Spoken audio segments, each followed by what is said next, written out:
This is a rather serious allegation, and one that imputes criminality.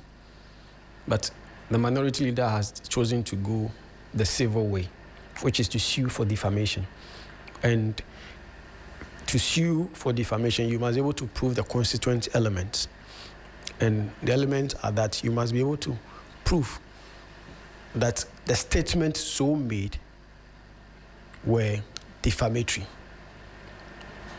So the statement made were defamatory. So you must prove that they were defamatory. In other words, they are statements that are untrue, but they've brought your reputation down, or they've debased you. The statements have debased your reputation in the eyes of society or right-thinking individuals in the society. And you must be able to prove that those defamatory words were said by the defendants. So first of all, you must be able to prove that the words were defamatory. And those defamatory words, secondly, were said by the defendant. And again, you must be able to prove that there was publication to a third party. Publication to a third party. In other words, if I said something against you, which you consider to be defamatory, and there was no one in the room, it does not amount to defamation. But when there's a third party in the room, and I still went ahead to make those defamatory words, then there's been what? Publication.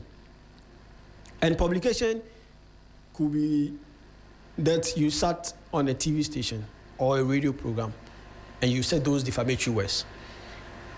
And the person doesn't need to prove that there was a third party in the studio.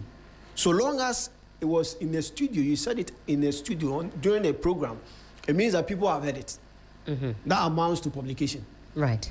And even in public commentary, sometimes you go on social media, people comment on those defamatory words, it amounts to publication.